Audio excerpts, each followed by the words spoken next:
Sebulan yang lalu saya masuk ke satu kafe terbesar di Jakarta, bahkan di Asia Tenggara. Saya masuk ke sana dan ternyata apa? Diterima dengan baik. Yang menjadi persoalan itu sebenarnya adalah orang baik kalau ketemu orang jelek itu alergi, Pak. Mohon maaf, saya punya pengajian rutin di pondok setiap malam Minggu Pahing, yang hadir orang 10.000 orang. Mbak-mbak PSK dari lokalisasi saya fasilitasi, saya sewakan bis, mereka datang, Pak. Begitu nih mbak-mbak PSK datang ke pengajian saya, fokus jamaah itu nggak ke saya, Pak. Kemana? Ke yang lain. Orang baik ketika dicampur dengan orang yang dianggap nggak baik, ini biasanya alergi. Maka ketika saya posting anak bertato dari Probolinggo, dari Jawa Timur waktu itu, jadi santri saya, tatonya penuh, adzan. Saya posting di Instagram, komentar orang baik apa, Pak? Orang tato kok adzan? Apakah salah orang tato adzan?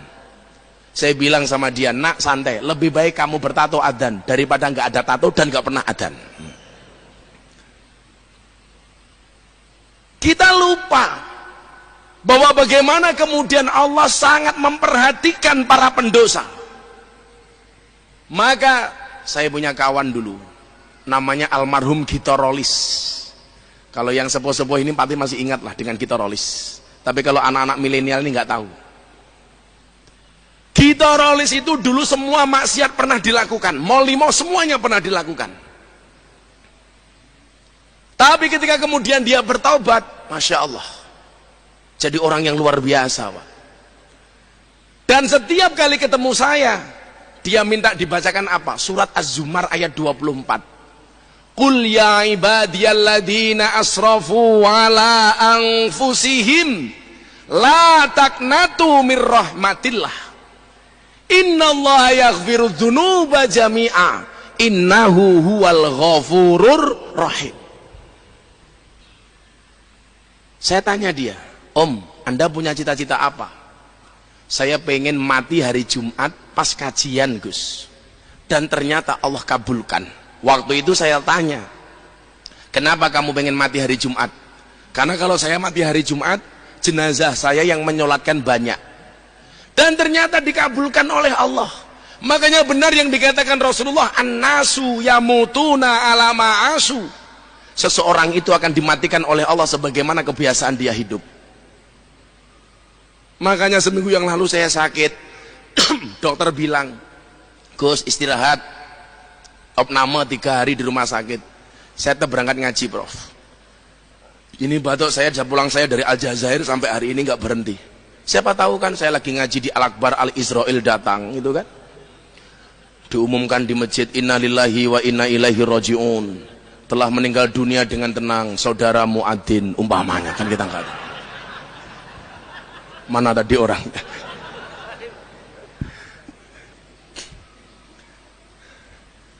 Karena kebiasaan dia kajian, matinya pas kajian. Ya nggak usah jauh-jauh yang terlalu lama lah. Syekhina wa murabbi ruhina Mbah Maimun Zubair, Allah yarham. Masya Allah, siapa yang nggak ngiri dengan kematian beliau? Beliau kebiasaan tiap tahun haji. Anda tahu berapa kali Mbah Maimun haji? 70 kali seumur hidupnya. Beliau itu akhir-akhir ini absen haji hanya tahun 2018. Haji terus sepanjang tahun sampai 70 kali. Dan ternyata janji Rasulullah benar, an-nasu yamutuna ala ma'asu. Seseorang akan dimatikan sebagaimana kebiasaan dia hidup. Mbah Mun dimatikan dalam keadaan berhaji, dipanggil oleh Allah dalam keadaan haji.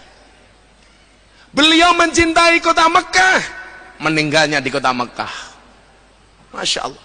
Beliau memuliakan hari Selasa, sampai pondok beliau diliburkan hari Selasa. Padahal mayoritas pondok pesantren di Indonesia diliburkan hari Jumat. Dan Allah memanggil beliau hari Selasa. Satu lagi, 4 ya faktanya ini. 1, kota Mekah beliau cinta, meninggal di Mekah. Beliau biasa haji, meninggalnya pas haji. Beliau suka dengan hari Selasa, meninggalnya hari Selasa. Ada satu lagi, apa? Beliau mengidolakan Siti Khadijah dengan qasidah yang selalu beliau baca, sa'duna fid dunya fauzuna bil ukhra bi Khadijatal kubra wa Fatimah az-Zahra. Dan Anda tahu Mbah Mun dimakamkan di satu pemakaman dengan Siti Khadijah. Di mana? Di pemakaman Ma'la. Maka benar kata Rasulullah, yuhsyarul mar'u ma'aman ahabba. Seseorang itu akan dikumpulkan oleh Allah sebagaimana orang yang dicintainya. Anda datang di tempat ini karena cinta dengan Rasulullah, wallah, besok di padang mahsyar Anda akan berkumpul bersama Rasulullah. Anda cinta dengan para kiai, wallah, walaupun Anda tidak punya keturunan kiai, saya doakan minimal mambu kiai. Mambu kiai iki luwih apik le daripada kiai mambu, tak kandhani. Tadi saya sudah dipeseni sama takmir, Gus di masjid jangan terlalu lucu. Enggak lucu saya, enggak lucu saya. Jangan misuh, enggak misuh, saya itu enggak pernah misuh, Pak. Saya kan orangnya halus, Pak. Kalau kita mengidolakan siapapun, itu yang dijanjikan oleh Rasulullah. Makanya lanjutan hadis tadi apa? An-nasu yamutuna ala ma'asu wa yub'asuna ala ma matu. Dan akan dibangkitkan sebagaimana dia mati. Makanya ini menjadi penyemangat bagi kita. Kadang-kadang kan kita aneh. Diajak ngaji jawabannya nggak asik. Ayo mas ngaji, wes tahu gitu. Kalau Anda diajak ngaji jawabannya wes tahu, hati-hati. Besok Anda susah doa di Masjid Al-Akbar, ya Allah saya minta bahagia, malaikatnya turun bengok, wes tahu.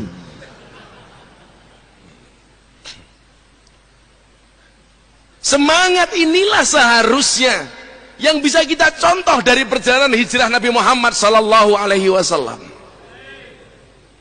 Ini tidak main-main, Pak. Bagaimana kemudian saat itu Muhammad minoritas dengan segala keterbatasannya.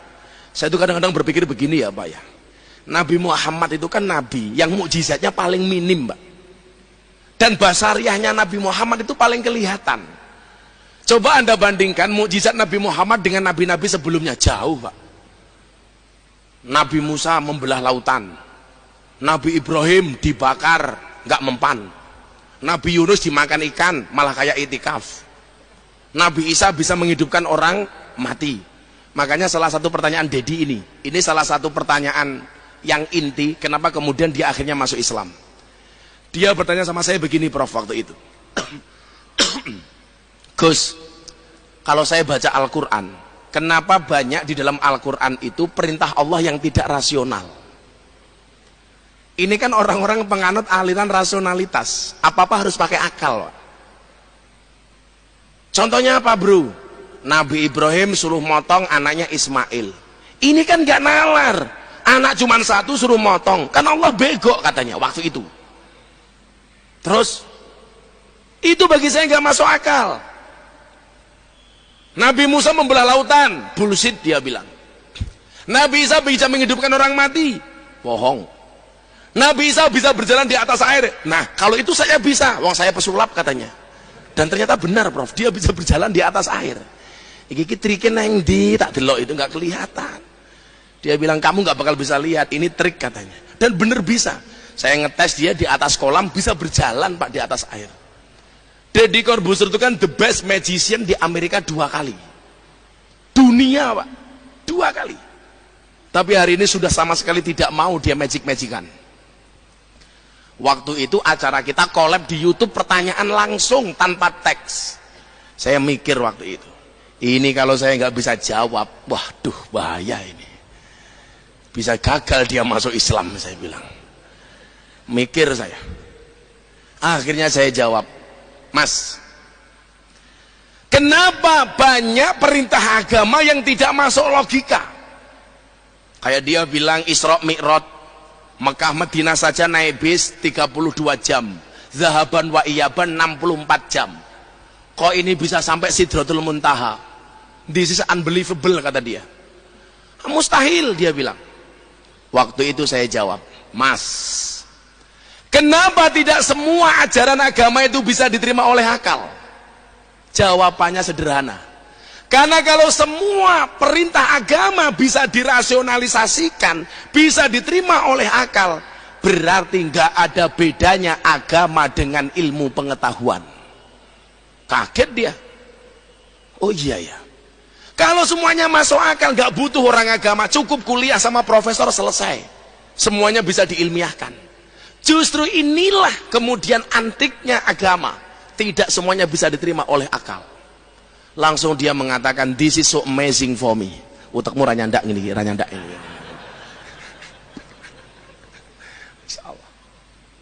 Ini perjalanan yang luar biasa ini.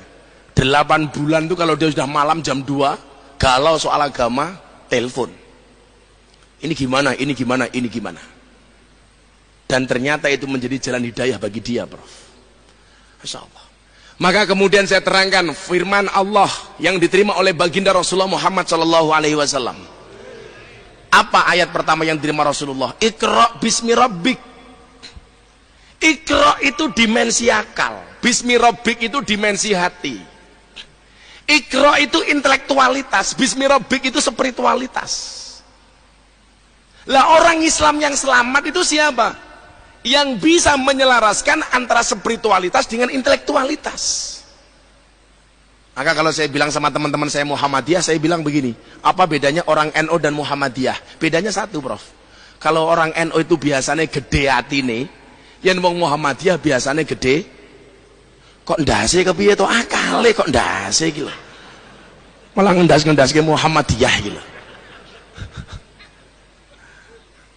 Makanya coba Anda lihat, kalau bikin perguruan tinggi, bikin rumah sakit, bikin sekolah, kawan-kawan Muhammadiyah itu luar biasa. Di mana-mana ada Universitas Muhammadiyah. Tapi kalau bikin pesantren, bikin mujahadah, bikin istiqosan, menghadirkan ribuan orang NU jago. Makanya sekarang programnya dibalik-balik. Muhammadiyah lagi giat membangun pesantren, di mana-mana MBS Muhammadiyah boarding school. Sementara programnya Pak Kiai Said apa? Di mana-mana membuat perguruan tinggi.